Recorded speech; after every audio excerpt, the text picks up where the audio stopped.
Whoa, what's up?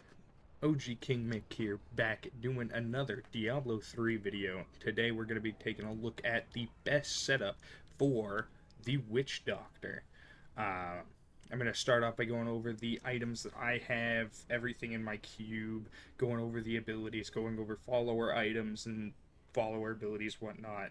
And then I'm going to show off everything in a greater rift and talk about a lot of the weaknesses that I found within the build and what I find to be fun about the build. And I'll go over everything starting now. Alright, so for the cube, I have the Ring of Epiness, Mask of Jeram, Wormwood, and I'll go over why those are important. But most of those just synergize with themselves.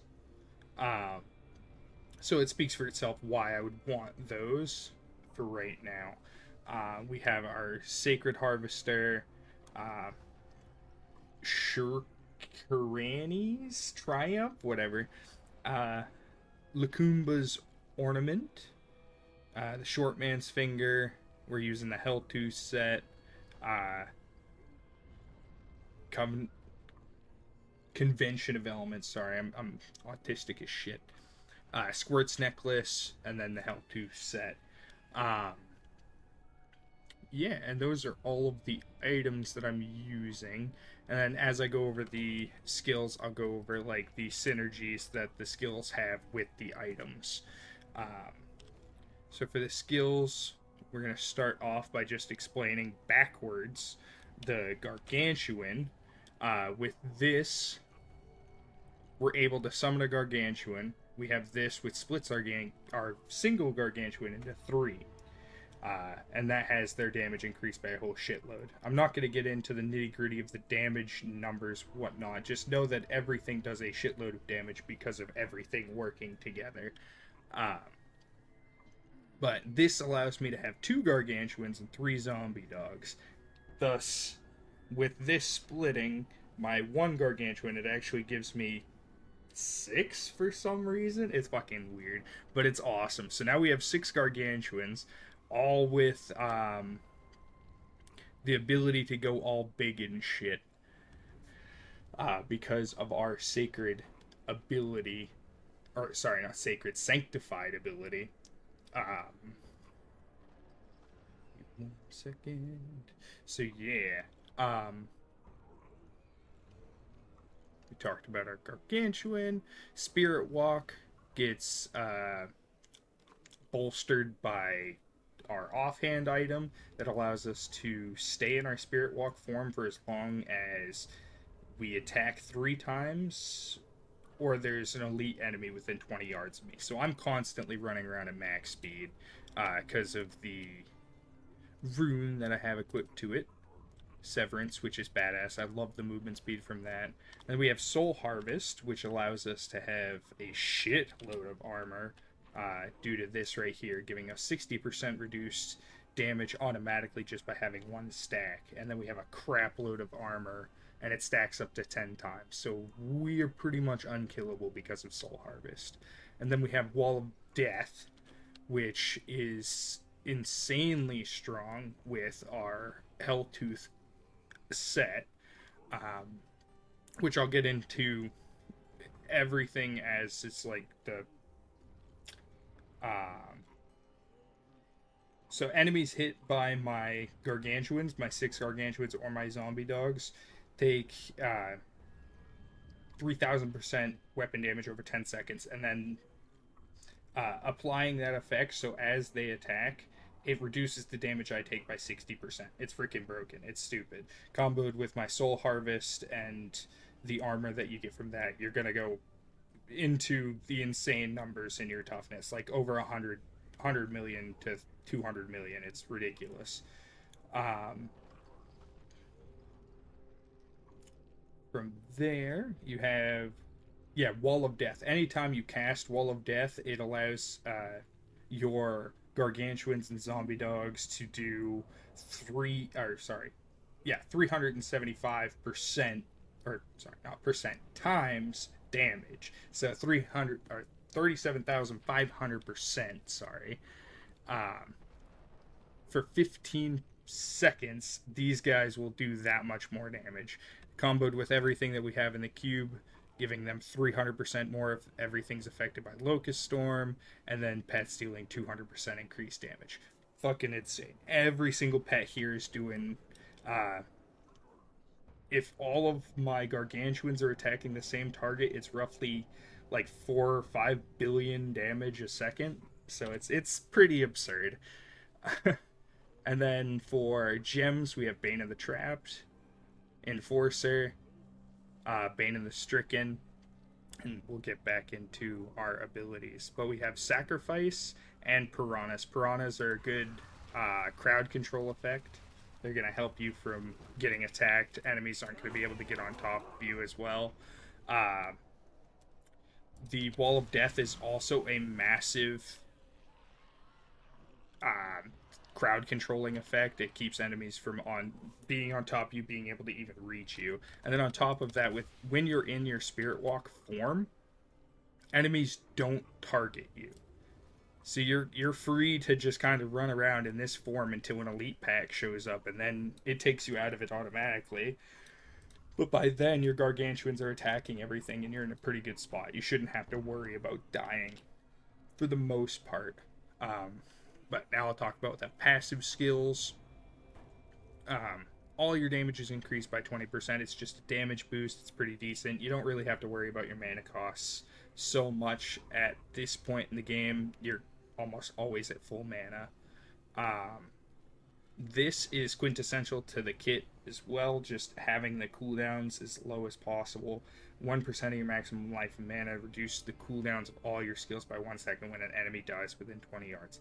Absolutely absurd. That's crazy good, because you're always wanting to be on top of enemies. You see this circle around me, this green ring?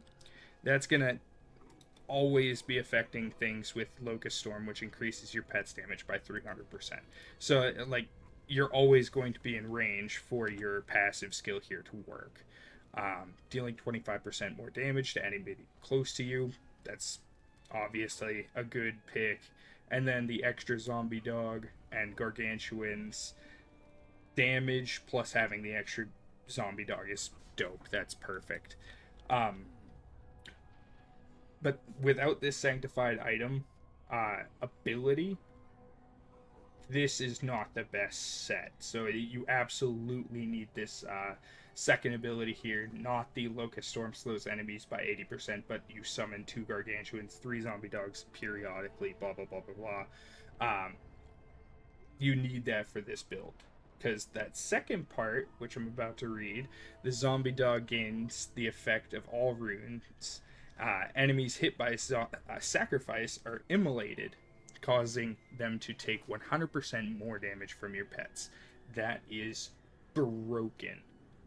Alright, so you pretty much, boom, you do that, you continue to run around, your gargantuans are fucking dealing massive damage.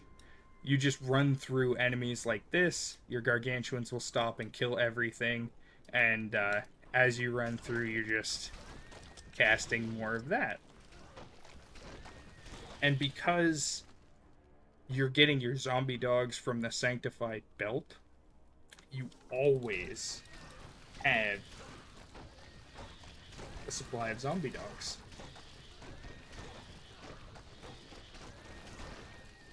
Now, you might be wondering why I even have the gargantuan ability if you have them automatically summoned through the belt. Now, that's because the rune that these guys get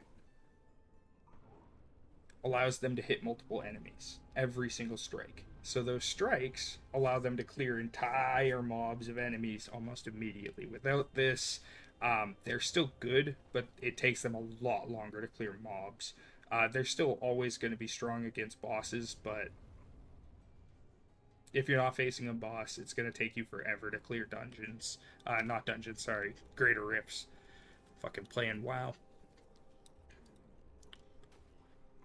And then, yeah, for the follower, which we're going to show off in Act 1, because I'm going to also show off the Altar of Rites.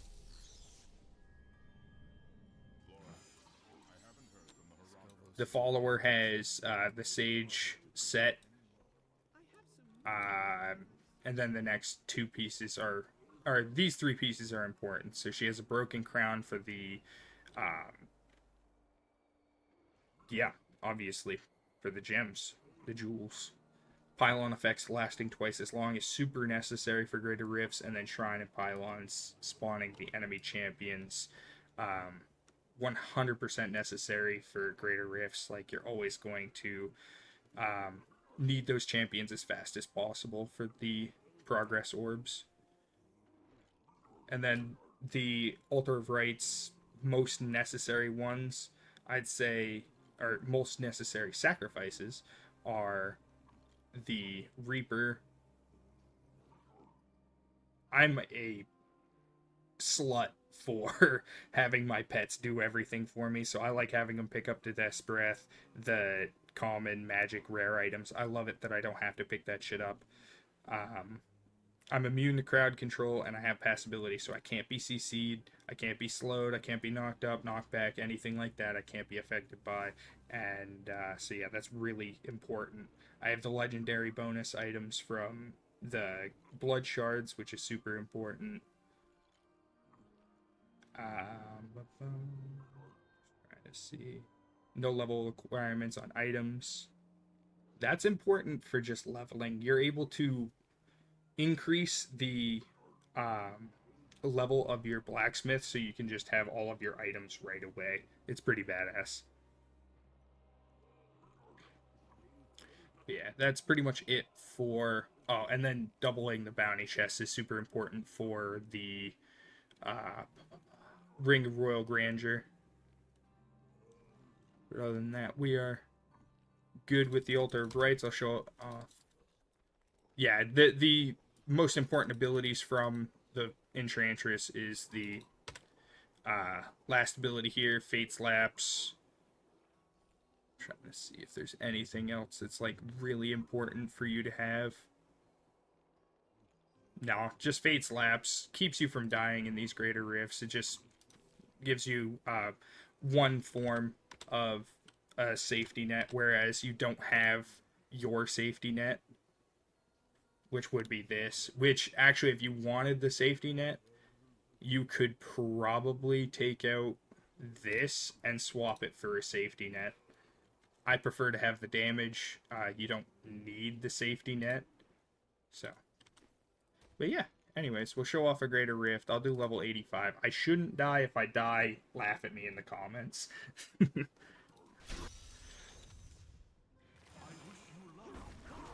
But see, we don't even have to try. Our shit's already summoned. We literally just run through Soul Harvest so we don't die.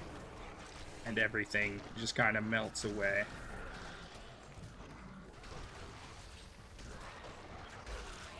We just let our Gargantuans take care of everything, because they're going to be one-shotting everything. Doing about 9.5 million at a swing on a critical strike. They have a 50% chance to crit, so I don't ever doubt their ability to kill. I'm trying to find a champion pack here.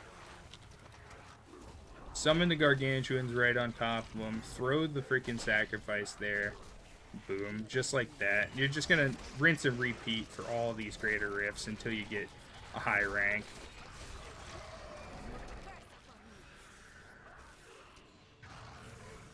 You just run right past all these critters. Get this. Resummon our Gargantuans. Because the Gargantuans are stupid, right? They are terrible. Their ability to auto attack is, or auto target is terrible. Unless they're right on top of the enemy, they are not attacking. They are fucking trash.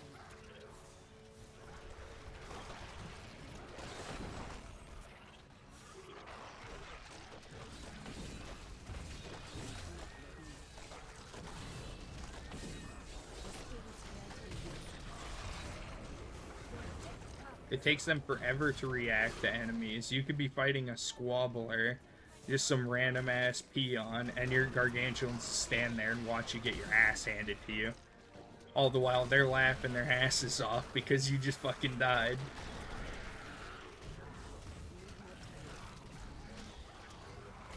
so used to having the Ingoom, or Gom, the legendary weapon that allows you to have reduced cooldowns if you kill an elite pack.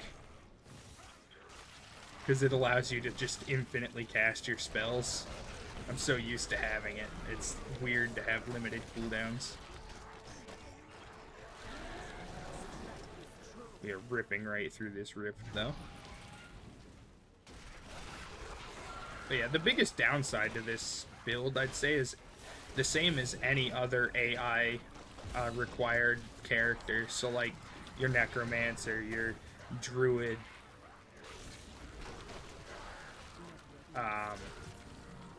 yeah, your Witch Doctor type characters. You just rely so much on your critters to do the damage that it just kind of sucks. You're stuck here not doing shit if your critters aren't attacking. So if you're getting your ass handed to you and your summons aren't right on top of you, you're getting your ass handed to you.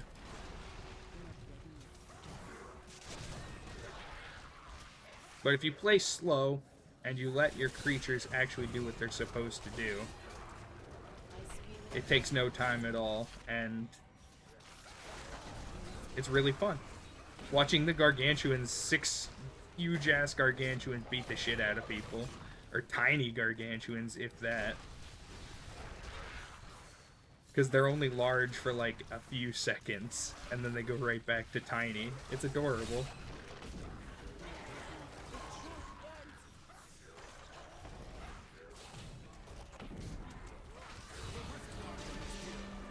Huh? That easy?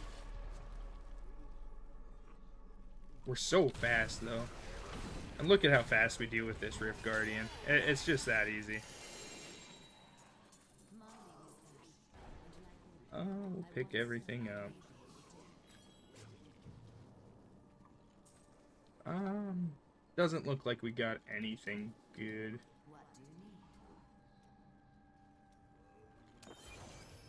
Cool. Got them all up to rank 40. I'll probably be leveling this one the most just because it increases that pet damage. And I think it's like,